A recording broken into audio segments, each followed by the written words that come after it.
bagaimana kabar kalian hari ini? Semoga selalu tetap sehat dan semangat ya. Bertemu lagi dengan saya, Bu Giovanni. Nah, pada kesempatan kali ini kita akan belajar mengenai dinamika kependudukan. Dinamika kependudukan itu adalah perubahan jumlah penduduk dari suatu wilayah yang disebabkan karena 3 faktor. Yang pertama ada kelahiran, kedua ada kematian, dan yang ketiga ada migrasi. Nah, bagaimana untuk kelengkapan materinya? Kita saksikan penjelasan berikut ini. Oke anak-anak, kita hari ini akan belajar dengan materi dinamika dan proyeksi kependudukan. Kita mulai saja ya. Tujuan pembelajaran kita hari ini yang pertama, memahami faktor kelahiran, kematian, dan migrasi. Dan yang kedua, mendeskripsikan komposisi penduduk.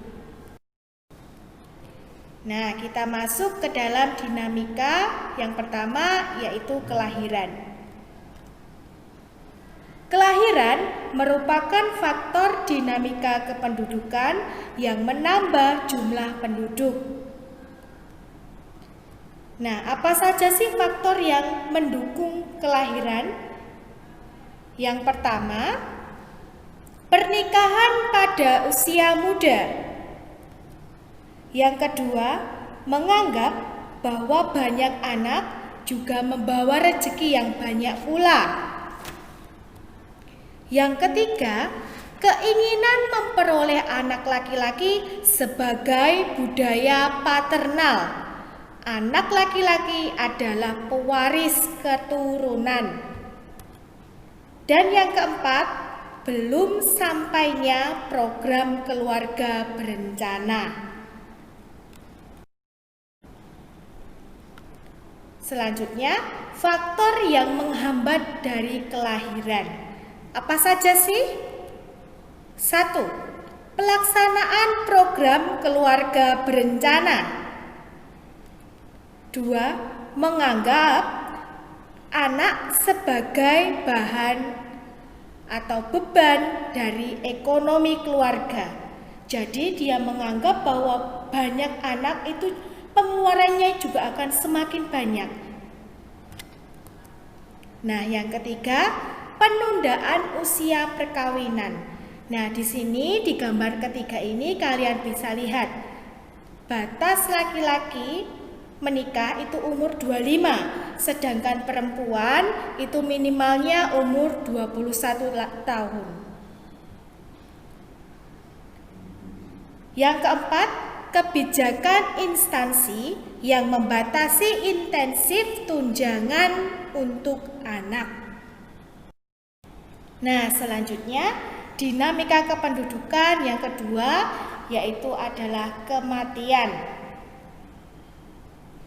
Angka kematian menunjukkan jumlah per 1000 penduduk. Nah, kita masuk ke dalam faktor pendukung dari kematian.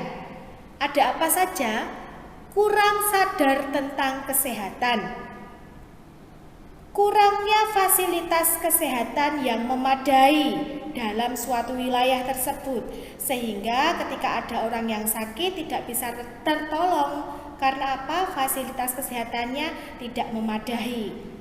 Yang ketiga, ada kecelakaan lalu lintas.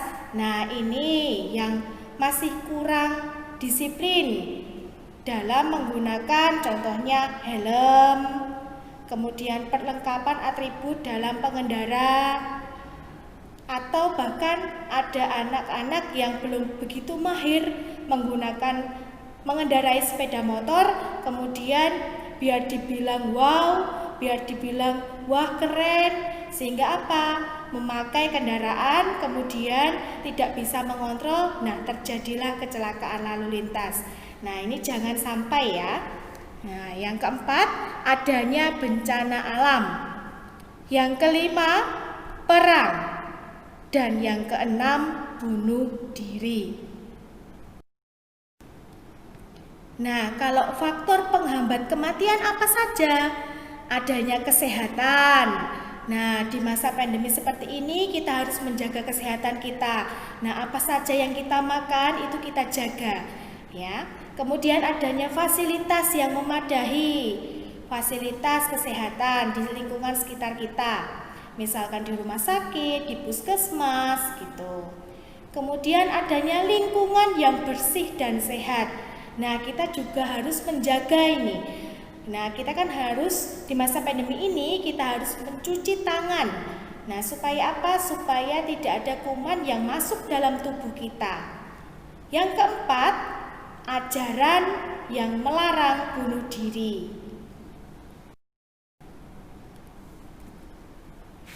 Nah, kita masuk ke dinamika kependudukan yang ketiga, yaitu adalah migrasi. Migrasi itu apa? Migrasi adalah perpindahan penduduk yang bersifat menetap dari suatu tempat ke tempat lain melalui batas administratif suatu wilayah. Nah, di sini ada mobilitas penduduk dan tenaga kerja.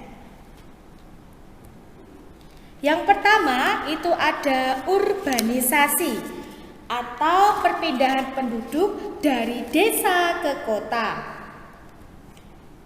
2. Ruralisasi, yaitu kembalinya penduduk kota yang telah urbanisasi ke desa.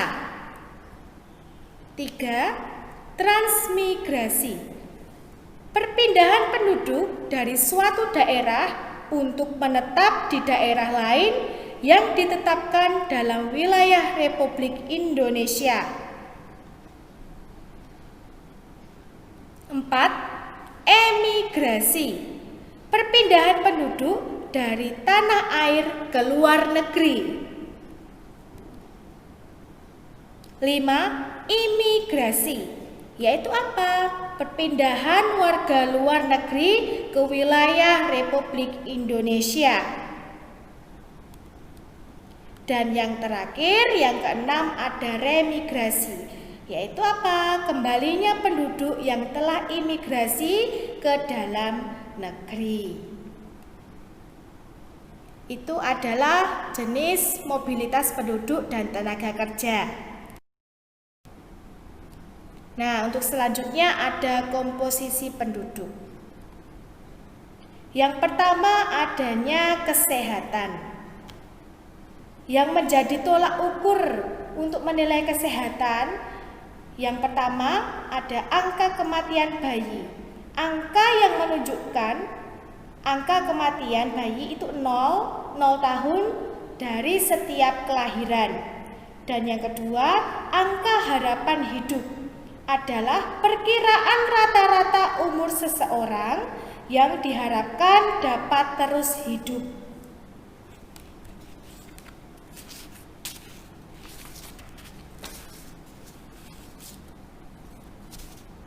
Nah, yang kedua ada komposisi berdasarkan pendidikan. Yang pertama ada angka partisipasi sekolah. Nah, misalkan di jenjang pendidikan ya, umur 7 sampai 12 tahun itu SD, 13 tahun sampai 15 tahun itu SMP, 16 tahun sampai 18 tahun SMA, dan 19 tahun sampai 24 tahun itu di perguruan tinggi. Nah, ini pada umumnya ya. Kemudian yang ketiga, adanya komposisi penduduk berdasarkan jenis kelamin. Nah, di sini jenis kelamin penting. Kenapa? Karena digunakan dalam menghitung angka perbandingan jenis kelamin. Nah, di sini bisa kalian lihat, di sini ada piramida penduduk ya. Komposisi penduduk itu membantu sensus penduduk untuk mengetahui pertumbuhan jumlah penduduk berdasarkan kriterianya.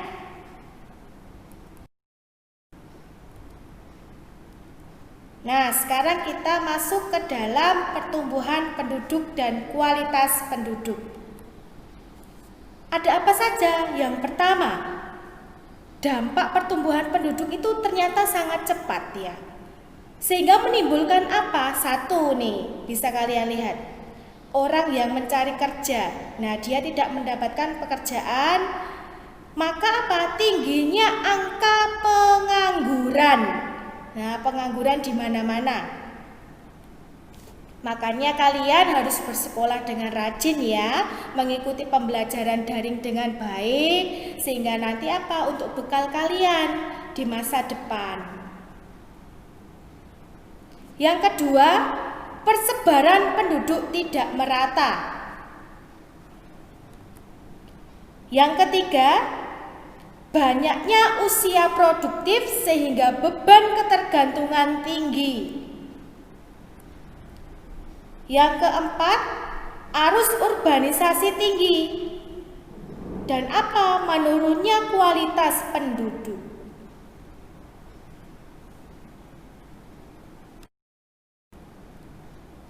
Nah, di sini kalian lihat berdasarkan usia dan jenis kelamin.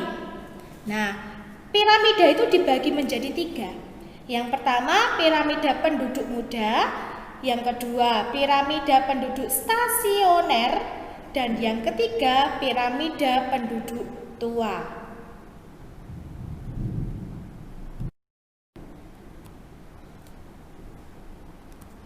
Nah, di sini sekarang Indonesia itu mempunyai banyak agama. Nah, bagaimana kita harus hidup rukun antara agama satu dengan agama yang lain? Ada apa saja sih agama-agama tersebut? Yang pertama, ada Kristen, 2 Katolik, 3 Islam, 4 Hindu, 5 Buddha, dan 6 Konghucu.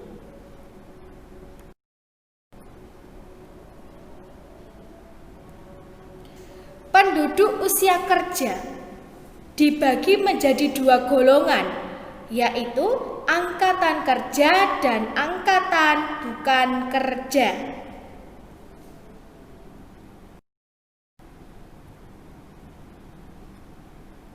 Nah, sekarang kita masuk ke materi keberagaman budaya. Nah, kalian lihat kan, pastinya kalian sudah tahu bahwa kita itu adalah Indonesia itu mempunyai etnik dan budaya yang banyak ya. Nanti ada pakaian adat, lagu-lagu daerah, tarian daerah, rumah adat, upacara adat, banyak sekali. Nah, di sini bisa kalian lihat, ini ada jenis pakaian adat ya.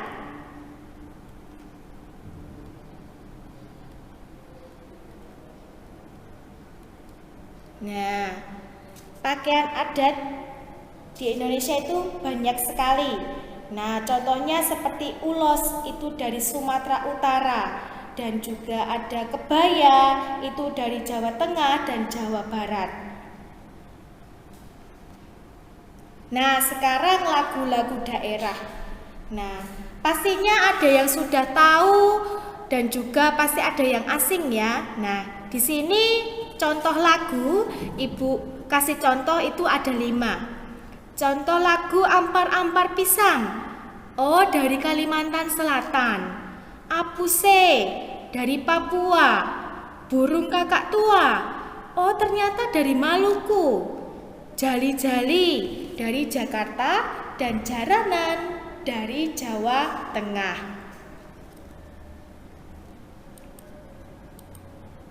Nah, yang selanjutnya ada tarian daerah. Nah, misalkan di sini Ibu contohkan itu ada tari pendet yang berasal dari Bali. Nah, ini dia tari pendet. Nah, siapa yang anak-anak bisa menari pendet? Nah, itu sangat lentik ya, matanya, gerakannya juga harus keren itu ya kalau bisa menarikan tari pendet ini. Nah, selanjutnya ada rumah adat. Nah, di sini Ibu contohkan ada rumah adat Sumatera Barat bernama Rumah Gadang.